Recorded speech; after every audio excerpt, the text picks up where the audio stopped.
नाज़रीन, तारीख में बहुत से मुल्क ऐसे गुजरे हैं जो कंगाल हुए। आलमी इदारों की रिपोर्ट्स के मुताबिक 1960 से लेकर अब तक 147 मुल्क दिवालिया हुए। आइए इनमें चंद अहम और बड़े मुल्कों के बारे में आपको बताते हैं। अमरीका। आज अमरीका को दुनिया की सबसे बड़ी फौजी और मुआशी ताकत समझा जाता है, मगर 1840 में अमरीकी मईशत भी दिवालिया हुई। उस वक्त अमरीका की 26 में से 19 रियासतों ने अपने कर्जों पर डिफॉल्ट का ऐलान किया था। इस डिफॉल्ट की वजह यह थी कि अमेरिका में तेजी से नहरी निजाम को कायम करने की कोशिश की जा रही थी, जिसके लिए 8 करोड़ डॉलर खर्च हुए। उस रकम की अदायगी वादे के मुताबिक और बर वक्त न हो सकी। कुछ ऐसी ही सूरत हाल 1933 में पेश आई, जब कर्जों की वापसी का अमल शुरू हुआ तो मुआहदे के तहत लिए गए कर्जे के एवज अमरीकी हुकूमत ने सोना वापस करना था, मगर कर्ज की मालियत अमरीकी हुकूमत के पास मौजूद सोने से ज्यादा हो गई, जिसके बाद एक कानून मंजूर करके कर्ज देने वालों को मकामी करेंसी में अदायगियां की गई। इसके अलावा 1979 में हुकूमत और कांग्रेस के दरमियान तनाज़े की वजह से हुकूमत बर वक्त अदायगियां करने में नाकाम रही। इसी तरह साल 2013 में अमरीकी हुकूमत और कांग्रेस के दरमियान ज्यादा से ज्यादा कर्ज की हद के मामले पर डेडलॉक पैदा हुआ और कांग्रेस की जानिब से कर्ज की हद न बढ़ाए जाने की वजह से अमरीकी हुकूमत कई अदायगियों को बर वक्त न कर सकी। मगर चूंकि अमरीकी हुकूमत की करेंसी डॉलर है, जो दुनिया की रिजर्व करेंसी है, तो इसी वजह से अमेरिका को दीगर मुल्कों की तरह डिफॉल्ट का सामना नहीं हुआ। मैक्सिको में 1994 के दौरान मकामी करेंसी पेसो की तेजी से गिरावट ने बहरान पैदा किया और मैक्सिको की करेंसी पेसो ने डॉलर के मुकाबले में अपनी कदर 15% खो दी थी। पेसो की कदर में तेजी से होने वाली कमी की वजह से गैर मुल्की सरमायाकारों ने अपना सरमाया निकालना शुरू कर दिया और मैक्सिकन स्टॉक एक्सचेंज में गैर मुल्की सरमायाकारों ने तेजी से हिस्से को फरोख्त किया। इससे स्टॉक एक्सचेंज का इंडेक्स मुंह के बल आ गिरा और मैक्सिको ने मरकजी बैंक की फरोख्त करदा बॉन्ड्स पर अमरीकी डॉलर्स में अदायगी से माजूरी जाहिर की। इस मालियाती बहरान की वजह से मैक्सिको का जीडीपी 5% गिर गया। इस सूरत हाल में IMF और कनाडा ने मैक्सिको को फंड्स फराहम किए, जबकि अमरीकी सदर बिल क्लिंटन ने मैक्सिको के लिए 50 अरब डॉलर की कर्ज की मंजूरी दी। इससे न सिर्फ मैक्सिको की गिरती मईशत को बचाने में मदद मिली, बल्कि इससे लातीनी अमेरिका के मुल्कों की मईशत को भी दोबारा उठने में मदद मिली। बसूरत दीगर ये मालियाती बहरान इन मुल्कों को तवील मुद्दत तक मुतासिर कर सकता था। रूस। 1998 में रूसी हुकूमत के इमा पर मरकजी बैंक ने इस वजह से रूसी करेंसी की कदर में कमी का ऐलान किया क्योंकि वो अपने कर्जों की अदायगी से कासिर था। इसके बाद रूसी मईशत तकरीबन 6 साल तक न संभल सकी। रूसी हुकाम का कहना है कि रूबल करेंसी की कदर तेजी से कम हो रही थी और इसको बचाने के लिए रूसी मरकजी बैंक ने कैपिटल मार्केट में 5 अरब डॉलर झोंक दिए, मगर रूबल की कदर को अपनी जगह मुस्तहकम रखने में नाकाम रही। इसी बहरान की वजह से स्टॉक मार्केट को कारोबार शुरू होने के 35 मिनट बाद ही बंद करना पड़ा। रूस के इस बहरान की वजह से अमेरिका, एशियाई, बाल्टिक और यूरोपीय मुल्कों की मार्केटों पर भी मनफी असरात मुरतब हुए। बादशाह ये बात भी सामने आई कि IMF और आलमी बैंक की जानिब से फराहम करदा 5 अरब डॉलर के कर्ज की रकम भी इस मालियाती बहरान में चोरी हुई। आइसलैंड। आबादी के लिहाज से आइसलैंड एक छोटा सा मुल्क है, मगर इसने दुनिया के एक बड़े मालियाती बहरान को जन्म दिया। इस बहरान में मुल्क के 85 अरब डॉलर डूब गए और आइसलैंड के 3 बैंक अपने कलील मुद्दती कर्जों की अदायगी करने में नाकाम रहे। इस पर आइसलैंड की हुकूमत को मुस्ताफी होना पड़ा और 3 लाख की आबादी में 50,000 शहरी अपनी जमा पूंजी से महरूम हो गए। इस बहरान ने आलमी मईशत को हिला कर रख दिया। इस बहरान के बाद आइसलैंड की मईशत कई साल तक माशी बहरान का शिकार रही और 2013 में उसकी मईशत ने 3% की शरह से तरक्की की।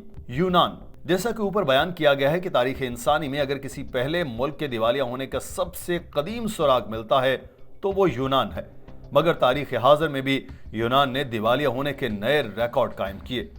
यूनान यूरोपीय यूनियन का हिस्सा बनने से कबल भी मालियाती नज़्मो नस्ब में अदम तवाजुन की वजह से बहरान का शिकार रहा है। 1992 में यूरोपीय यूनियन के क़याम और 2001 में यूनान को रुकनियत मिलने के बाद पूरी यूरोपीय मईशत यूनान के बहरान की वजह से मुतासिर रही है। यूनान ने 2001 में यूरोपीय यूनियन में शमूलियत इख्तियार की, मगर उसकी मईशत 1997 से 2007 के दरमियान अदम इस्तेहकाम का शिकार थी। हुकूमत ने 2004 में ओलंपिक्स के इनेकाद के लिए बड़े पैमाने पर कर्ज लिया, जिसकी वजह से कर्ज जो जीडीपी का 6.1% था बढ़कर 110% हो गए। اس کے علاوہ سرکاری ملازمین کی تنخواہوں کو بھی تیزی سے بڑھایا گیا۔ یورپی کمیشن نے 2005 میں یونان کو مالیاتی نگرانی میں لے لیا۔ سال 2008 کے مالیاتی بحران کی وجہ سے بنیادی شرح سود میں تیزی سے اضافہ ہوا، جس سے یونان کے قرض واپس کرنے کی صلاحیت بری طرح سے متاثر ہوئی اور یونان اپنے بیرونی قرضوں پر ڈیفالٹ کر گیا۔ سال 2010 میں آئی ایم ایف نے یونان کو 110 ارب یورو 146 ارب ڈالر کا بیل آؤٹ دیا، جبکہ یورپی یونین کے 80 ارب یورو کے قرض میں سے 22 ارب یورو جرمنی نے فراہم کیے۔ یونانی حکومت کو مالیاتی نظم و نسق بہتر کرنے کے وعدے پر یہ قرض دیا گیا تھا۔ بڑھتے ہوئے ٹیکسوں، مہنگائی، بے روزگاری اور تنخواہوں، پینشن اور سوشل سیکیورٹی میں کٹوتی کی وجہ سے یونان کو شدید عوامی رد عمل کا سامنا بھی کرنا پڑا اور یونان میں بڑے پیمانے پر ہنگامہ آرائی اور جلاؤ گھیراؤ نے حکومتوں کو مفلوج کر دیا۔ تمام تر معاونت کے باوجود یونان اپنے قرض واپس نہ کر سکا تو آئی ایم ایف نے 2012 میں یونان کو مزید 130 ارب یورو بیل آؤٹ دینے کے علاوہ اس کے 53% سے زائد قرضوں کو معاف کرنے کا بھی فیصلہ کیا۔ یونان کو اپنے قرض اور جی ڈی پی کے تناسب کو 160% سے کم کر کے 120% پر لانے کی شرط عائد کی گئی۔ 2015 میں یونان ایک مرتبہ پھر آئی ایم ایف کو قرض کی قسط دینے میں ناکام رہا اور یوں اگست 2015 میں یونان کو ایک دہائی سے بھی کم عرصے کو 86 ارب یورو کا تیسرا بیل آؤٹ دیا گیا۔ یونان نے ایک مرتبہ پھر ٹیکس اصلاحات، اخراجات میں کمی، سرکاری اداروں کی نجکاری، محنت کشوں کے قوانین میں نرمی کا وعدہ کیا۔ یونانی معیشت مسلسل اتار چڑھاؤ اور طویل مدت مالیاتی بحران کے بعد اب دوبارہ اپنے پاؤں پر کھڑی ہوتی نظر آ رہی ہے اور آئی ایم ایف کا کہنا ہے کہ یونان کی معیشت نے کورونا کے بعد توقع سے زیادہ ترقی کی۔ یونانی معیشت سال 2022 میں 3.5% کی شرح سے ترقی کرے گی۔ یونان نے معاشی اور مالیاتی بحران سے نکلنے کے لیے متعدد اصلاحات کی ہیں، جن میں معیشت کو ڈیجیٹلائز کرنا، سرکاری اداروں کی نجکاری، مالیاتی پالیسی کو بہتر بنانا اور بینکوں کے حسابات کو درست کرنا شامل ہے۔ ارجنٹینا، یہ سال 2014 کی بات ہے، میں نے عالمی مالیاتی نظام کے ایک طالب علم کی حیثیت سے ارجنٹینا کے معاملات دیکھنا شروع کیے۔ مجھے یہ جان کر سب سے زیادہ حیرت ہوئی کہ موجودہ معاشی نظام میں اگر کسی ملک کو سب سے زیادہ ڈیفالٹ کا سامنا کرنا پڑا تو وہ ارجنٹینا ہے۔ ارجنٹینا نے معاشی ترقی اور پھر تنزلی کے بہت سے ادوار دیکھے اور گزشتہ تقریباً 150 سال میں، یا یوں کہیے کہ جدید تاریخ میں، یہ ملک 9 مرتبہ ڈیفالٹ ہوا۔ ارجنٹینا کا پہلا ڈیفالٹ 1827 میں اس وقت ہوا جب ملک کو آزاد ہوئے صرف 11 سال ہوئے تھے۔ اس بحران سے قبل ارجنٹینا دنیا کے خوشحال ترین ملکوں میں شامل ہوتا تھا، مگر اخراجات میں غیر معمولی اضافے نے ارجنٹینا کے قرض واپس کرنے کی صلاحیت کو بری طرح متاثر کیا۔ معاشی ماہرین کا کہنا ہے کہ ارجنٹینا کی تاریخ ہے کہ وہ بہت زیادہ قرض لیتا ہے اور مالیاتی یا زرعی استحکام کا مظاہرہ نہیں کرتا۔ آزادی کے فوری بعد 1816 میں ارجنٹینا نے اپنے ملک کو غیر ملکی سرمایہ کاروں کے لیے کھولا۔ ترقی کے عمل کو جاری رکھنے کے لیے ارجنٹینا نے لندن میں بانڈز فروخت کیے، مگر برطانوی مرکزی بینک نے بنیادی شرح سود میں اضافہ کر دیا۔ یوں ارجنٹینا کو 2 سال بعد ان بانڈز پر ڈیفالٹ کرنا پڑا اور ارجنٹینا نے آئندہ 30 سال تک اس قرض کو چکانے میں لگا دیے۔ اس کے بعد ارجنٹینا نے ملک میں ریلوے کے جال بچھانے کے لیے قرض لیا۔ برطانوی بینکوں نے ارجنٹینا کے ریلوے نظام میں بڑی سرمایہ کاری کی، مگر حکومت قرض کی بروقت ادائیگی میں ناکام رہی اور اس کے بعد معیشت کو دلدل سے نکالنے میں مزید 4 سال لگ گئے۔ یہ ارجنٹینا کا دوسرا ڈیفالٹ تھا۔ 1900 کے بعد ارجنٹینا کی معیشت کے لیے بہترین دور رہا۔ یہاں نہ سرمایہ کی قلت تھی اور نہ زرعی شعبے میں کام کرنے والے غیر ملکی محنت کشوں کی، مگر پہلی جنگ عظیم کی وجہ سے معیشت کو نقصان ہوا اور بعد ازاں عظیم کساد بازاری نے ارجنٹینا کی معیشت کو متاثر کیا۔ بے روزگاری نے 1930 میں سماجی عدم استحکام پیدا کیا اور مارشل لاء لگ گیا۔ یوں 1931 میں ارجنٹینا نے تیسری مرتبہ ڈیفالٹ کیا۔ 1946 میں ارجنٹینا میں کاروباری اداروں کو قومیانے کا سلسلہ شروع ہوا، مگر 1956 میں مارشل لاء نے معیشت کو بحران میں مبتلا کر دیا اور ارجنٹینا کو چوتھے ڈیفالٹ کا سامنا کرنا پڑا۔